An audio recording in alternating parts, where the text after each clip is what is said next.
tidak ada peran mereka di desa, karena itu mereka lebih terfokusnya di ekonomi untuk pencariannya mereka. Assalamualaikum warahmatullahi wabarakatuh dan selamat siang pemirsa. Anda kembali lagi dalam Gorontalo Menyapa bersama saya Ajeng Muada. Dan pemirsa, kita ketahui bahwa selama ini setiap peristiwa penting yang ada di negeri ini selalu melibatkan kaum muda. Untuk itu pemirsa, selama 1 jam ke depan kita akan membahas tentang peran pemuda dalam pembangunan daerah. Apa masalah, apa tantangan yang dihadapi oleh anak-anak muda yang ada di Gorontalo ini yang bisa kita petakan dan kita tahu bahwa ini harus kita cari jalan keluarnya, sampai apa yang membuat mereka belum bisa melakukan 100% peran yang harusnya mereka lakukan selama ini. Saya mau dari Saripudin dulu. Makasih. Sebenarnya sih untuk pemuda di Gorontalo itu ada beberapa yang sudah mulai menunjukkan dirinya mereka bahwa mereka bisa untuk bersaing dengan organisasi-organisasi tertentu, organisasi pemudaan yang lain-lainnya. Namun mereka melihat salah satu permasalahan yang dimana mereka kayak kekurangan sumber daya manusianya. Itu salah satu permasalahan yang ada memang untuk di Gorontalo. Karena memang jika mereka mengalami kekurangan sumber daya manusia, mereka akan berpikir bahwa saya tidak bisa lagi untuk menjalankan organisasi tersebut. Sebenarnya hal-hal yang begitu yang salah. Nah, kalau memang kita kekurangan sumber SDM-nya, ya kita yang harus untuk menggali kembali mereka untuk bisa gabung ke organisasi tersebut dengan membentuk beberapa memang skema yang dimana kesalahan-kesalahan sebelumnya itu akan kita perbaiki. Begitu kan. Sumber daya manusia itu adalah hal utama yang Anda lihat menjadi tantangan sampai anak muda yang ada di Gorontalo ini belum bisa 100% melakukan peran mereka untuk membangun daerah seperti itu, Saripudin.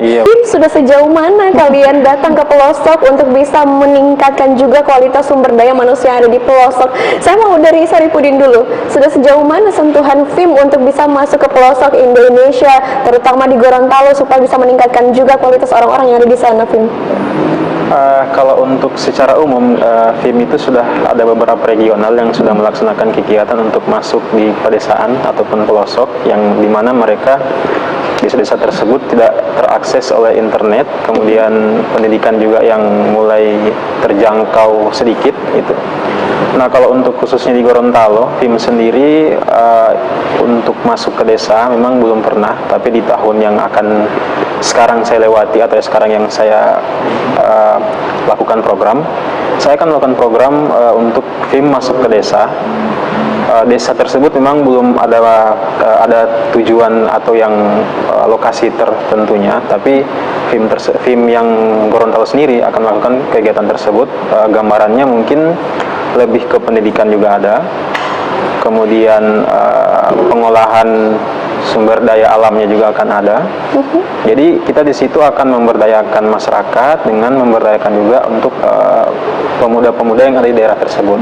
Karena seperti yang Ibu Lia sampaikan tadi, pemuda-pemuda yang di desa itu memang untuk susah diakses oleh internet ataupun media sosial. Nah, selaku kita anak yang ada di perkotaan, nah kita yang akan antarkan ke mereka bahwa yang terjadi sekarang ini loh, perkembangan di kota sudah sampai di sini. Nah, itu yang kita antarkan ke mereka, karena memang mereka terbatas dengan informasi-informasi mengenai updatean yang ada di kota, nasional maupun itu juga. Terjun mengadakan sosialisasi langsung ke desa, langsung ke pelosok desa. Berapa lama kira-kira akan dilakukan hal itu untuk bisa berbagi ilmu dengan orang-orang yang ada di desa? Kalau secara pribadi yang saya dapatkan informasi dari beberapa orang, untuk perjalanan ke desa tersebut memakan waktu 3-4 jaman. Dengan informasi yang tambahan juga, desa tersebut tidak memiliki internet atau akses untuk ke desa tersebut terbilang tidak bagus lah atau tidak baik. Jadi dari FIM sendiri mempunyai rencana itu sekitaran 2 minggu melaksanakan kegiatan di sana dengan konsep kegiatan yang sempat saya sampaikan tadi. Itu adalah input yang akan dicoba, akan diberikan oleh FIM untuk anak-anak muda yang ada di pelosok desa. Saripudin, bolehkah ini, mampukah ini, atau mungkin ini adalah tantangan yang lumayan berat mungkin untuk dikerjakan? Bagaimana pendapat Anda? Sebenarnya ini tantangan yang berat, tapi kalau dikerjakan sendiri itu tidak akan bisa berjalan. Kita harus sama-sama dengan pemuda-pemuda yang lain juga, khususnya yang ada di FIM Gorontalo.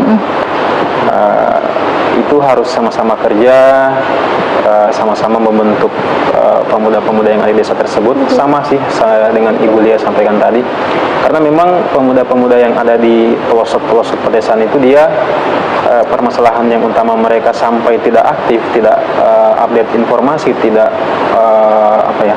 tidak ada peran mereka di desa, karena itu mereka lebih terfokusnya di ekonomi untuk pencariannya mereka gitu. Jadi solusinya gitu kita ya harus membentuk UMKM, bisa juga itu salah satu membantu untuk perekonomian pemuda-pemuda yang ada di desa.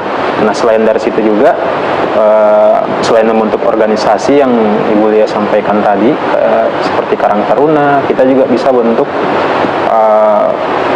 organisasi-organisasi lain seperti pendampingnya Karang Taruna, mungkin tim desa atau bagaimana lah, itu kan juga bisa. Jadi bisa dibilang kita mempermudah komunikasi antara tim Gorontalo dengan desa tersebut. Jadi ada keberlanjutan yang dimaksud seperti Bu Lia tadi ya, seperti itu. Iya, ada berkelanjutannya. Nah, saya mau langsung ke Saripudin dan juga Dela. Tadi dikatakan bahwa 9 tahun wajib belajar. Namun yang terjadi saat ini adalah apalagi di pelosok-pelosok desa, baru lulus SD sudah disuruh nikah. Karena menjalankan seperti yang telah dijalankan oleh bapak ibunya dulu, kehidupan yang monoton, dan memang itu sudah terjadi, mereka sudah melakukan hal itu, maka anak-anaknya pun dipaksa seperti itu. Apakah kalian pikir ini butuh kolaborasi semua pihak? Apakah kalian akan melakukan itu untuk bisa memperbarui semua hal-hal yang belum tepat yang ada di pelosok di Gorontalo? Wah, dari saya sih kalau untuk kolaborasi sangat perlu untuk menjalankan salah satu program kerja dari tim itu sendiri, terutama seperti yang kegiatan-kegiatan monoton yang akan dilakukan oleh pemuda khususnya di pelosok. Sebenarnya kegiatan-kegiatan tersebut juga merupakan pengalaman yang pernah saya lewati, seperti membantu orang tua, mengerjakan ini, mengerjakan itu, karena sebelum kita ke sekolah ya harus membutuhkan biaya untuk makan, minum di sekolah. Nah, jadi untuk menghilangkan hal-hal tersebut, bisa membantu perekonomian ada di desa atau di pelosok, sambil kita selaku organisasi juga yang memang dimana kita tidak terikat dengan terikat dengan hal-hal yang pemerintahan atau apapun itu, tidak memiliki pendanaan yang memang sudah dipastikan atau sudah ditentukan oleh siapapun. Nah, kita jadi harus membutuhkan kolaborasi dengan beberapa pihak, baik itu instansi pemerintahan ataupun instansi atau organisasi pemuda yang ada di pedesaan tersebut. Sangat perlu, Kak. Baik, Saripudin, mampukah anak-anak muda yang ada di Provinsi Gorontalo, teman-teman kita baik di perkotaan dan di pelosok desa, meningkatkan kualitas yang ada di daerah ini? Mampukah? Anda optimiskah, Saripudin? Kalau dari saya pribadi selaku ketua dari FIM Gorontalo sangat mengakui untuk pemuda-pemuda yang ada di Gorontalo sampai di pelosok itu mereka mampu untuk bisa meningkatkan. Jadi jawabannya Anda optimis itu akan terjadi, optimis. Dan tentu saja kita semua optimis itu semua bisa terjadi nanti dengan kita semua terus bekerja sama, karena seperti yang kita katakan tadi bahwa perjuangan belum selesai dan memang butuh kerjasama dari semua pihak, dari semua anak-anak muda dan stakeholder yang ada di Provinsi Gorontalo ini. Saripudin, Dela, dan juga Ibu Lia, terima kasih telah hadir di Gorontalo Menyapa kali ini. Ya pemirsa, demikian perbincangan kita. Saya Jemura pamit undur diri. Assalamualaikum warahmatullahi wabarakatuh dan sampai jumpa.